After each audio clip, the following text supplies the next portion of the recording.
যারা ভক্ত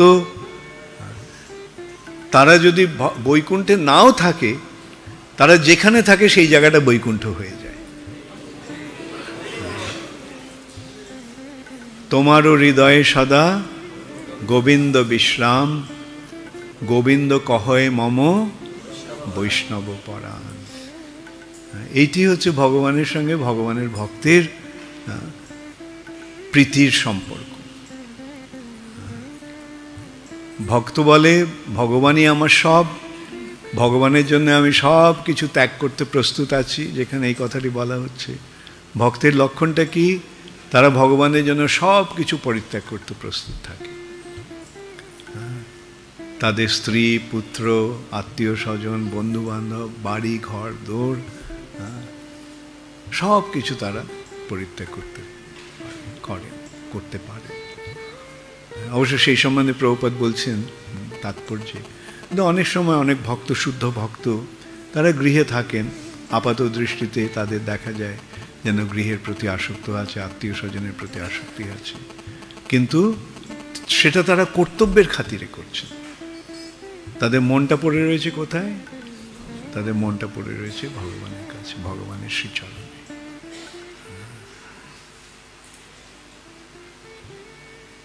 তাই কেউ যখন ভগবানের ভক্ত হতে চায় এবং ভগবানের ভক্ত হওয়ার জন্য সব কিছু বাড়িঘর দর ত্যাগ করতে প্রস্তুত থাকে, তাদের বাধা দেওয়া উচিত নয়। বুঝতে পারলে? তোমরা অনেকে আছো, তোমাদের ছেলেমেয়েরা হয়তো ভক্ত হতে চায়। যদি ভক্ত হতে গিয়ে বাড়িঘর ছাড়তে চায়, বাধা দেবে তোমরা? যারা মা বাবা, তাদের সাধারণতই স্বভাবতই সন্তান সন্ততির প্রতি আসক্তি থাকে, টান থাকে। তবে যখন ওরা ভগবানের ভক্ত হতে চায় তখন তাদের বাধা দেওয়া উচিত। সম্প্রতি টিভিতে হয়তো, বা আমি শুনেছি টিভিতে কিংবা কোথায় একটা খুব আলোচনা হচ্ছে, অনেকে অভিযোগ করছে সরকারের কাছে যে ইসকন ওদের ছেলে মেয়েদের নিয়ে চলে গেছে। ওদের বাড়িতে মা বাবা রয়েছে, মা বাবার টাকা পয়সার দরকার, ওরা চাকরি ছেড়ে দিয়ে ইসকনে জয়েন করেছে, ইত্যাদি ইত্যাদি। একদিক দিয়ে এরকম কিছু লোক বলছে, অভিযোগ করছে, আবার অন্য দিক দিয়ে আমাদেরই কয়েকজন ভক্তের মা বাবারা গিয়ে দিয়েছে, টিভিতে প্রোগ্রাম দিয়েছে, আমার খুব ভালো হয়েছে, আমার ছেলে ভক্ত হয়ে গেছে। আমরা তো দেখতে পাচ্ছি কত ছেলে নেশা করছে, বদমাইশি করছে, খারাপ হয়ে যাচ্ছে। বাড়িতে ভক্ত না হলেই যে বাবা মাকে দেখবে এমন তো নয়। আজকে কজন ছেলে মেয়ে বাবা মাকে দেখছে? ও বিয়ে করা পর্যন্ত হয়তো বাবা মাকে দেখছে।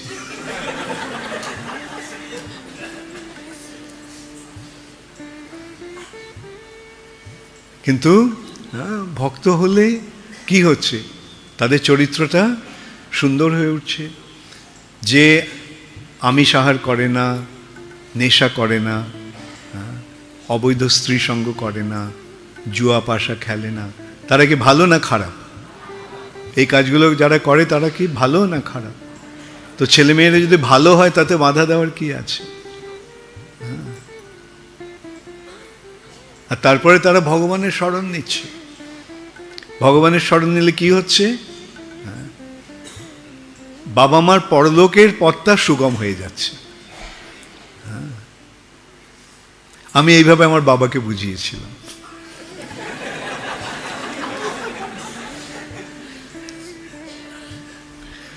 আমি বলেছিলাম, দেখো ঐহিক ব্যাপারটা তোমার বড় ছেলে দেখবে,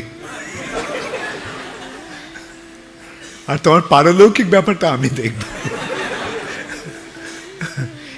এই জগতে তোমার যা কিছু প্রয়োজন ও তো দেখছেই তোমাকে, কিন্তু আমি যেটা করছি তার ফলে কেবল মা বাবাই নয়, 10 পুরুষ আগের আর 10 পুরুষ পরে উদ্ধার পেয়ে যাবে।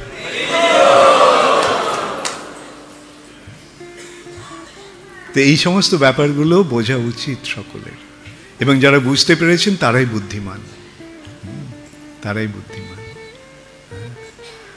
অতএব মনুষ্য জীবনের উদ্দেশ্যটা কি? মনুষ্য জীবনের উদ্দেশ্য হচ্ছে ভগবত ভক্তির পথ অবলম্বন করা। কেননা ভক্তির দ্বারাই ভগবানকে জানা যায়, ভগবানকে জানাই জীবনের উদ্দেশ্য। মনুষ্য জীবন পাওয়ার ফলে আমরা ভগবানকে জানার সুযোগ পাচ্ছি। অন্যান্য যদি জীবন আমরা পেতাম, ভগবানকে জানতে পারতাম না। একটা কুকুর বেড়াল প্রশ্ন করে ভগবান আছে কি নেই, একটা কুকুর বেড়াল প্রশ্ন করে আমি কে, আমার জীবনের উদ্দেশ্য কি, না। কিন্তু মানুষ করে, প্রতিটি মানুষই কোনো না কোনো সময় এই প্রশ্নটা তাদের মনে আসে যে আমি কে, আমার জীবনের উদ্দেশ্য কি, কেন আমি বেঁচে আছি। এবং নানা লোকের, নানা মানুষের নানা রকম বাসনা থাকে, প্রয়াস থাকে। অধিকাংশ লোকই মনে করে যে লেখাপড়া করে ভালো করে চাকরি করব, অনেক টাকা উপার্জন করব, এইভাবে অনেকের নানা রকম মনোবাসনা থাকে। কিন্তু প্রকৃত উদ্দেশ্যটা কি? যে নানা রকম পড়াশোনা করে ডিগ্রি লাভ করা, বা নানাভাবে নানা রকম অর্থ উপার্জন করা, যেন তেন প্রকারে না, ধন সম্পদ সঞ্চয় করা, অথবা অনেক উচ্চ পদ প্রাপ্ত হওয়া, ঠিক আছে।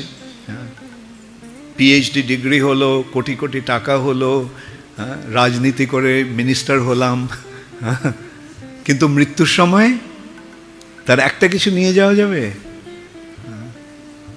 এই সম্বন্ধে গুরু নানকের একটা খুব সুন্দর দৃষ্টান্ত আছে। গুরু নানক একসময় এক অত্যন্ত ধনী ব্যক্তির গৃহে নিমন্ত্রিত হয়েছেন।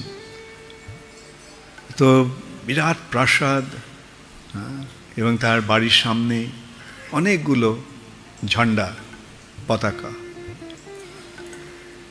তো জিজ্ঞাসা করলে পতাকাগুলো উদ্দেশ্যটা কি? না, যখন এর 1000 স্বর্ণমুদ্রা সঞ্চয় হয় তখন একটা পতাকা ওঠে। মানে এই এতগুলো পতাকা নির্দেশ দিচ্ছে তার কত স্বর্ণমুদ্রা আছে।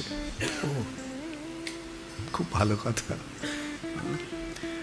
তো সেখান থেকে যখন বিদায় নিচ্ছেন নানক, গুরু নানক, তখন সেই গৃহের মালিককে সে একটা ছুঁচ দিল, বলে এটা আপনি একটু রাখবেন, আপনার কাছে গচ্ছিত রাখছি এই ছুঁচটা, উপযুক্ত সময় আমি এসে এই ছুঁচটা আপনার কাছ থেকে চেয়ে নেব।